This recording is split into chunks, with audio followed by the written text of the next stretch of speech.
Hello friends and welcome to Brock analysis. Social media पे AH-1Z wiper helicopter को लेकर ये खबरें गर्दिश कर रही हैं कि ये हेलीकॉप्टर अमेरिका पाकिस्तान को फराहम करेगा। तो इसी बारे में बात करेंगे कि क्या ये पॉसिबिलिटी है या नहीं। तो आज की वीडियो बहुत ज़्यादा इंटरेस्टिंग होने वाली है, इसलिए वीडियो को एंड तक ज़रूर देखिएगा। वीडियो स्टार्ट करने से पहले अगर आपने अभी तक चैनल को सब्सक्राइब नहीं किया तो प्लीज़ चैनल को सब्सक्राइब कर लें और वीडियो को ज़्यादा से ज़्यादा लाइक और शेयर करें ताकि हमारी वीडियो बगैर किसी ताख़ीर के आप तक पहुँचती रहे। कुछ ही दिन पहले पाकिस्तान ने एक हाई वैल्यू टेररिस्ट अमेरिका के हैंड ओवर किया है। इस टेररिस्ट के बारे में बताता चलूं कि ये अफगानिस्तान के अंदर अमेरिकी फौज के ऊपर कई हमलों का मास्टरमाइंड था और खासकर 2021 में जब अमेरिकी फौज अफगानिस्तान से इनखला कर रही थी तो इस वक्त काबुल एयरपोर्ट के ऊपर एक अटैक हुआ था जिसमें तकरीबन 14 अमेरिकी फौजी हलाक हुए थे और साथ ही 100 से ज्यादा सिविलियन ने भी अपनी जानें गंवाई थी। तो ये टेररिस्ट पाकिस्तान और अमेरिका के मुश्तरका ऑपरेशन जिसको CIA और ISI ने मिलकर कंडक्ट किया है और काफी अरसे से इस टेररिस्ट को पकड़ने की कोशिश में थे।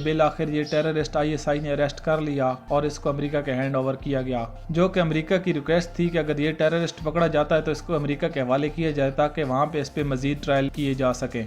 तो जब ये टेररिस्ट अमेरिका के हवाले किया गया तो अमेरिकी सदर डोनाल्ड ट्रंप की तरफ से एक बयान निकल के सामने आया जिसमें कहा गया कि वो पाकिस्तान के बहुत ज़्यादा मशहूर हैं कि उन्होंने एक हाई वैल्यू टेररिस्ट अमेरिका के हवाले किया जो कि अमेरिकी फौजियों के ऊपर हमलों में मुलविस था। यहाँ पे एक नैरेटिव तो बिल्कुल क्लियर हो गया है कि अमेरिका और पाकिस्तान के दरमियान कोई कोऑपरेशन नहीं है, खासकर मिलिट्री या इंटेलिजेंस एजेंसी को लेकर, क्योंकि इस नैरेटिव को इंडिया की तरफ से बहुत ज़्यादा हवा दी जा रही थी कि अमेरिका पाकिस्तान को मुँह नहीं लगाता। तो ये जो डोनाल्ड ट्रंप की तरफ से एक बयान सामने आया ये इस बात की तस्दीक है कि चाहे मिलिट्री कोऑपरेशन हो या गवर्नमेंट टू गवर्नमेंट, ये दोनों ही पाकिस्तान और अमेरिका के दरमियान स्ट्रांगली फॉलो ऑन है। तो अगर कोई भी टेररिस्ट किसी दूसरे मुल्क के हैंड ओवर किया जाता है तो इसमें गवर्नमेंट टू गवर्नमेंट कोऑपरेशन बहुत जरूरी है, क्योंकि गवर्नमेंट के बगैर ऐसा मुमकिन नहीं। तो अभी इस सब सिनेरियो को लेकर ये कहा जा रहा है कि पाकिस्तान और अमेरिका के दरमियान कोऑपरेशन बहुत स्ट्रांग है, इसीलिए अमेरिका की तरफ से पाकिस्तान को H-1Z वाइपर हेलीकॉप्टर ऑफर किए जा सकते हैं, क्योंकि पिछली ट्रंप गवर्नमेंट में भी ये हेलीकॉप्टर पाकिस्तान को ऑफर किए गए थे। तो हो सकता है इस बार भी ये हेलीकॉप्टर पाकिस्तान को ऑफर किए जाएं और पाकिस्तान की तरफ से इनको इंडक्ट भी कर लिए जाए। तो यहाँ मैं थोड़ी सी वजाहत करना चाहूंगा, क्योंकि जब पिछली दफा भी ट्रंप की तरफ से ये हेलीकॉप्टर ऑफर किए गए थे तो ट्रंप गवर्नमेंट के अंदर ही ये पाबंदी भी लगाई गई थी कि ये हेलीकॉप्टर पाकिस्तान को डिलीवर नहीं होंगे।